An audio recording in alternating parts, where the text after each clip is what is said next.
அநேக ஊழியர்கள், விசுவாச பிள்ளைகள் வந்திருக்கிறீர்கள். அண்ணனை குறித்து அந்த சுனாமி வந்த உடனே அண்ணன் சொன்ன வார்த்தை, தஞ்சாவூர்ல இருந்து ஒரு தம்பி அண்ணனை பார்ப்பதற்காக வந்திருக்கும் பொழுது அந்த பள்ளத்தை வெட்டி அந்த பிள்ளைகளை உள்ள போட்டு அண்ணன் ஒரு வார்த்தை சொல்லியிருக்கிறாங்க, உங்களுக்கு நான் ஒண்ணுமே கொடுக்க முடியல, பிள்ளைங்க இறந்துட்டீங்க, ஒரு 2 பிடி மண்ணை உங்களுக்கு ஆக போறேன்னு சொல்லி அந்த தம்பி அண்ணன் சொன்னதாக என்னிடத்து சொல்லும் பொழுது நான் அண்ணனை பார்க்கணுமே எப்படி சொல்லி யோசிச்சுட்டே இருந்தேன்.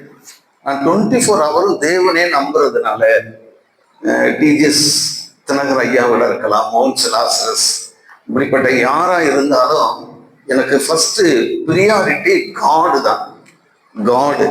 நான் எந்த மனுஷன் மேல தேவனை விட அதிகமா வைக்கிறது இல்லை. ஆனா அண்ணனை பார்க்கணும் போல இருந்தது.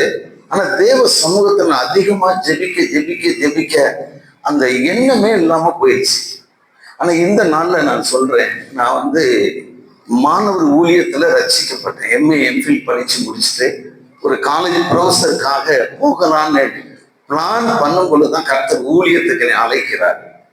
அண்ணன் என்னை போல நான் எதுல ரட்சிக்கப்பட்டேனோ அதுல இன்னைக்கு அந்த பணியில இருக்கிறாங்க. நம்ம அமல்ராஜ் ஐயாவும் அந்த மாணவர் ஊழியத்துல இருந்தவங்க. ஆனா இப்ப சற்று விலகி வேற ஊழியத்தை செய்யறாங்க. அப்படி இருக்கும் பொழுது என்னோட மனைவி 2 முறை உயிருக்கு போராடி மீண்டும் ஜீவனை கொடுத்து வந்திருக்கிறாங்க.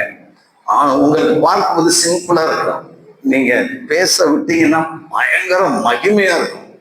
அப்ப அவங்க பாடுகள் மத்தியில வந்ததுனால தஞ்சை பட்டணமே இவங்களை பார்த்தாங்கன்னா எந்த இடத்துலையும் காரை விட்டு கீழே இறங்கியிருக்கிறாங்க, வண்டியை விட்டு கீழே இறங்கியிருக்கிறாங்க. பெரிய பெரிய வயதானவர்கள் கூட. ஏன்னா இவங்க செய்தி, இவங்க வார்த்தையை கேட்கும் பொழுது சொல்லுவாங்க, ஏன்னா உங்க செய்தி மூலமா தான் நான் இன்னைக்கு உயிர்ப்பிக்கப்பட்டிருக்கிறேன். வயதானவங்களாம் சொல்லுவாங்க. எதுக்கு சொல்ல வரேன்னா, நானும் பல பாடுகள்ல பல கஷ்டத்துல நான் அண்ணன்ட்ட கூட சொன்னேன், நான் கடந்து வராத பாதையே இல்லை, எல்லாம் கடந்து வந்துட்டேன், சோர்ந்து போச்சு. இந்த மாதிரி நடத்துறாரு. நான் நினைச்சேன் பஞ்சு மெத்தையும் பட்டு மெத்தையும் என்னமோ ரோஜா பூ கிடைக்க நினைச்சேன். அந்த ஊழியத்துக்கு வந்த பிறகு இந்த 18 ஆண்டுகளும் பல பாடுகள். அண்ணன்ட்ட சொன்னேன், அண்ணன் எல்லாமே கடந்து போயிடுச்சு அப்படின்னு சொல்லும்போது ஆண்டவர் ஒண்ணு சொன்னார், மகனே நீ பல பாடுகளை நீ வந்திருக்கிற, பிள்ளைகளை மறிக்கிற அளவுக்கு வந்துட்டாங்க, ஒன்றுமே தெரியல, எனக்கு 2 காலம் முடியலையே ஆண்டவரே, பிள்ளையும் மனைவி இறந்துட்டு நடு திருமணம் வைக்கிறதா, மனைவி இறந்த பிறகு இன்னொரு பெண்ணை நீங்க திருமணம் செய்யன்னு சொன்னா கட்டாயம் திருமணம் செய்ய மாட்டேன், பிள்ளைகளை மறித்து அந்த குழியில போட்டு திருமண வீட்டுக்கு வர மாட்டேன், எனக்கு இந்த பாதையை நடத்தக்கூடாதுன்னு சொல்லி பல முறை கண்ணீர் விட்டு ஜெபித்திருக்கிறேன். ஒரு நாள் சொன்னாரு, மகனே இந்த உலகமே பார்க்கிற அளவுக்கு கொஞ்சம் கொண்டு வருவேன்னாரு.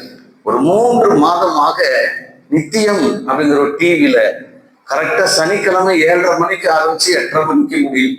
அந்த உலகமே பார்க்குறாங்க, தஞ்சை பட்டணமே பார்த்துட்டு, பாஸ்டர் நீங்க கடந்து வந்த பாதைகள் கடினமா இருந்தது, ஆனா உலகமே உங்களை பார்க்கிற அளவுக்கு இன்னைக்கு அந்த தொலைக்காட்சி டிவியில கொண்டு வந்திருக்கிறாரு அப்படின்னு சொல்லி அநேக ஜனங்கள் கை கொடுத்தது உண்டு, போன் பண்ணினது உண்டு.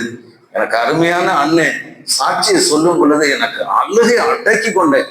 ஏன்னா நான் கண்ணீர் விட்டு விட்டு விட்டு எனக்கே சோர்ந்து போயினவனதான் காணப்பட்டேன் ஊழியத்தின் பாதையில. இப்ப அண்ணனை கேட்கும் பொழுது மனசுக்குள்ள ஒரு தைரியத்தை வரவைத்து கொண்டேன். இனிமே காரை கேட்கக்கூடாது, இனிமே எல்லாம் கவனிங்க, 2 காலம் முடியல, 2 வண்டி, ஒரு வண்டி ரிப்பேர் ஆயிடுச்சு, இப்ப 3 கால் வண்டி, ஒரு வண்டியை வைத்துதான் மிக பெரிய பெரிய கூட்டங்களை நடத்திட்டு வரோம். தஞ்சை பட்டணத்துல மாவட்டத்துல நீங்க பர்ணபாசுன்னு கேட்டீங்கன்னா தெரியாத ஆளே தெரியாது. ஏன்னா பல கூட்டங்களை தேவன் எங்க மூலமா நடத்தி கொண்டு வருகிறார். நான் சொல்ல வேண்டிய பாயிண்ட், எத்தனை பாடுகள் வந்தாலும் எவ்வளவு கஷ்டம் வந்தாலும் அந்த சகிப்போம், தாங்குவோம்.